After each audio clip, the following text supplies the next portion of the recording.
Okay, let's begin. Welcome. Let's begin by taking a look at these announcements. First of all, your next homework assignment is due on Wednesday. I haven't got too many questions about that so far, so I don't know if it means that it's easy stuff and you got this, or maybe just haven't started it yet.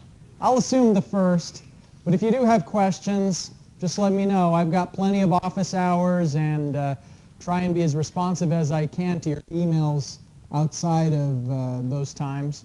So let me know. That'll be collected at the beginning of class, so just set the assignment on the table here before 12 o'clock, and then I'll shoot it off to the grader for him to take a look at what you did. Okay, today we are continuing with cash flows. That's section 1.6 in the textbook. And we're also going to begin economic equivalence. Now, as much as possible, I'll try and identify the specific book chapters and sections that correspond to each class's activity. And just as a suggestion, I think it would be a good practice for you to read through the textbook materials covering the things we do in class. I think you maybe get a false sense of security by doing the in-class activity and feeling pretty comfortable with that, but there is some supporting info that's definitely worth your time in the textbook. So get your money's worth out of that. All right, so what I mean by economic equivalence is talking about how the effect of interest rate and time changes the value of money. And so we've, in the previous classes, calculated how much will be some future amount based on a known present value and an interest rate. What we mean by economically equivalent is that it doesn't matter if you have the money now or in the future, that if you do the conversion at the interest rate in question, that they have the same value.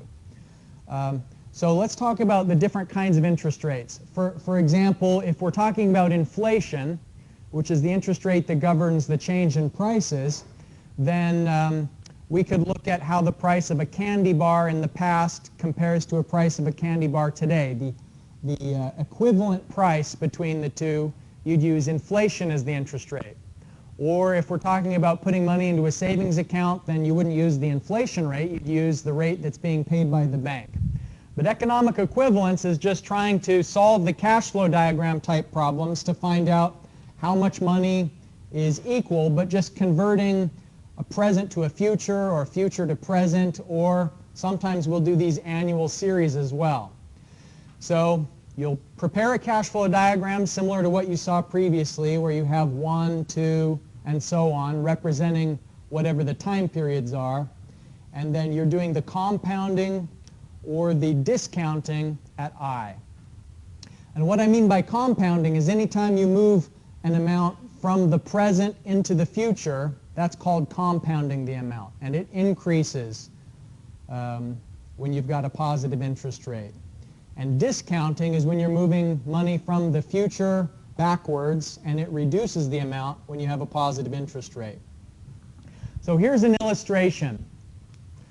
Let's say that you make a deposit of $100 now into an account that earns a rate of return of 10% per year. That means at the end of the first year, at year 1, you can withdraw $110 from that account. Now this is a slide from the textbook author, and so one of the things that struck me about this is that we're talking about economic equivalence, and yet the signs are in the opposite direction. And so sometimes it's easy to get tripped up on the directionality of the signs, because we'd be thinking, well, economic equivalence should mean that if you have a deposit now, that's a line down, then shouldn't the line be also down in the future? And I can definitely understand that point of view. But this illustration is just saying if you're putting it into a bank account, and so an investment means that in the future you can do a withdrawal. So don't let the directionality of these arrows on this illustration distract from what we're really saying is that 110 in the future is economically equivalent to the 100 now. This is the simplest illustration. When we have some of the cash flow diagrams in the future, you're going to really wish that we had the simplicity of this illustration. So let's look at some of those. These cash flow diagrams can actually work as kind of a shorthand for the problem statement. You can look at a picture and not necessarily even have to have any accompanying text to do the calculations. So in this first one, what we have is a present amount of $11,000, and is that a deposit or a withdrawal in year 0? From your point of view, let's say that this is illustrating your point of view. In year 0, do you deposit $11,000 or do you receive $11,000? Deposit, right. So anytime the line is down, that's a cash outflow. So what this problem statement is saying is find the future amount given some known present value. So again, just let's use this notation through the semester that when you're trying to find an unknown, the line and the arrow will be dashed.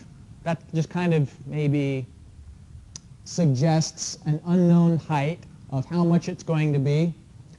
Of course, you know, these question marks make it pretty obvious that it's the future amount that you're trying to find. Now, we put it in this order, find F given P. You could have said it given P, find F. But actually, I'm going to phrase all of these short summaries in this way because the even shorter way to summarize this problem is F slash P. And we're going to do a problem-solving method that uses pre-calculated ratios. What we'll look at in the back of your book, in fact, if you've already purchased the book, there's table after table of all of these factors based on different interest rates. And what you can do when you're utilizing those tables is you'll simply multiply that factor by this ratio. So if you know the given P, then you can multiply that amount of P by the ratio from the back of the book and find F. So we'll look at the formula methods and you'll know how to solve those formulas, but then even easier is to use the ratio of the future to the present and then multiply it by the factor that you can look up from a table. Okay, so here's another picture. It's a little bit different from the first one. How would you summarize what this problem is saying? In the same way that we said find F given P. So what is this one? Exactly. Find P given F. Or even more simply, P slash F. So this one, we have some future amount that we know, and we want to find out how much would we have to deposit now to make this amount available in the future. All right. So we can do the same thing with annual series. Now just to refresh your memory, anytime the arrows appear to be about the same height and you've got the A above it, that means that they are going to be the same amounts every year. So what we're looking at here, this picture is telling the story of deposit $7,500 now, and what is the amount that you can withdraw for the next 3 years. And then not pictured is the fact that what you expect is there's going to be zero balance after those withdrawals. So, you know, it may be possible that you want to have a little bit left over in later years. If so, you need to include that in the diagram. Because what you should assume is that when you see this illustration, it's just that all of the money is taken out in the course of 3 equal withdrawals, 3 annual withdrawals. So this is find A given P. So A slash P, meaning that you look up the factor in the back of the book. If you know the amount P, then you can just multiply that 7,500 by the factor, and that will tell you what the amount can be for you to withdraw. All right, last one. Find P given A. So I think over time you'll see enough of these cash flow diagrams that it'll become almost second nature, like the visual language of these economic equivalences will be very easy. Okay, we've got some practice for all of this. In class exercise 4 today, it has a front side and on the back. The first two I think that you'll find relatively straightforward, but on the third one, what you're looking at is two options where you're trying to find out, is it better to buy fuel now or invest the money you'd spend on buying fuel now and then use that investment to buy fuel in the future. And maybe you've noticed that right now gas prices are really low, right? It's made me wish that I had an enormous tank at my house and I could buy gas now while it's cheap, because, I mean, it's probably not going to stay as cheap now as, it's not going to stay cheap, is the point. So, I mean, I suppose I could pay to put in a giant tank at my house. It seems like it'd probably be a little dangerous to have up on the hillside several hundred gallons of gasoline. I don't think I'm going to do that. But this problem explores that alternative of, should you pay to store fuel or invest the money now and then purchase it in the future? All right. So as always, I'll encourage you to collaborate with your classmates as you're working through these, and I'll be circulating around with the solutions as you work on it. Now, it is probable that some of you will finish before we run out of time today. And what I'd ask is, before you leave the classroom, why don't you show me what you did, just so I can make sure that you are on the right track. I don't want to put up the solution on the screen too soon, but at the same time, I don't want you to stick around if you've finished it and this is all we're going to be doing for the day. So before you go, just raise your hand so I can see what your answers are to the problems.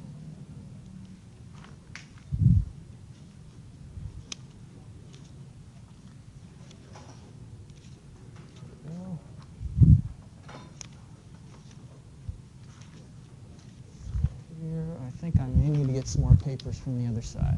Were there extras over here?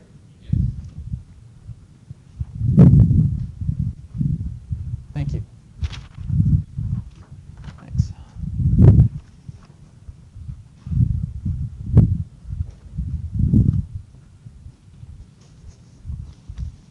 2. All right, there you go. 2.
All right, the solution's on the screen here for 1 and 2, and the lines didn't show up very well over here, so I tried drawing them on.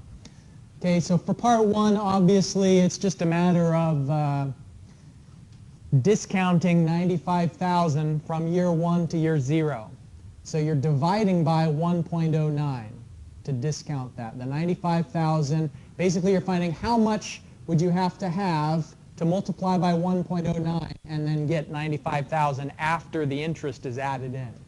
So 95,000 represents the principal and interest, and what you're finding is just what was the principal that was deposited in year 0, so that the principal plus interest is worth 95,000. All right, problem number 2 I wanted to talk about with you because the way that we look at and solve these problems is pretty important. And it's good if you can think of it as you're moving money around. So try and refer to the visual where you've got an amount in year 0. Now, ultimately, what you want to do is you want to move that money from year 0 to year 4. You want to move all of the money to year 4 to find out what is the amount that you have to pay back. And so these steps that I've summarized from 0 to 1, 1 to 2, and so on, the reason it's written that way is I'm thinking in terms of I've got some amount in year 0 that I want to move to year 1. So this 12,500, in order to move it to year 1, I have to compound it by 1.05. So that means the amount is now 13,125, and then I add that to the amount that was already in year 1. So there was a 12,500 that's in the perspective of year 1 dollars. So I add those two things together, the 13,125, which was in year 0, but to move it around I had to change the amount. So now I have this cumulative amount of 25,625. So I want to move those two amounts that have been combined together from year 1 to year 2. So multiply it by 1.05 again, and now we've compounded it to year 2 and add that to the amount that's already in year 2. So then you find the total in year 2, and so on. So it's a cycle. And you have to, even when you get the amounts to year 3, do it one more time to get it in the perspective of year 4 dollars. Now you'll notice there isn't a negative sign for the 56,570, even though you're having to pay them back.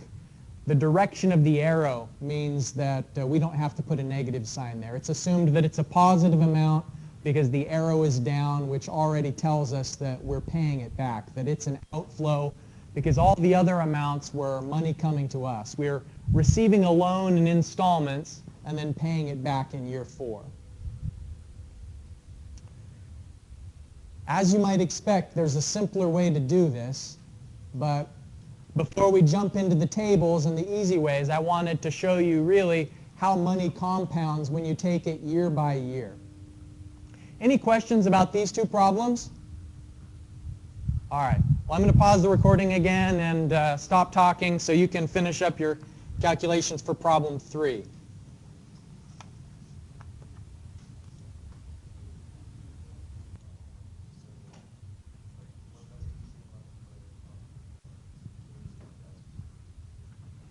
How's it going, Trey?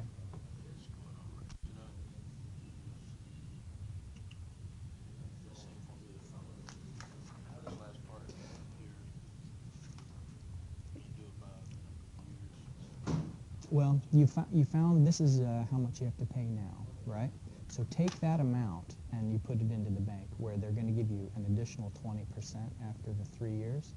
So basically you'll have 1.2 times that available after at the end of the savings, and then you use that money to buy the fuel. So the question is, that's right. Yeah, it's for all 3 years.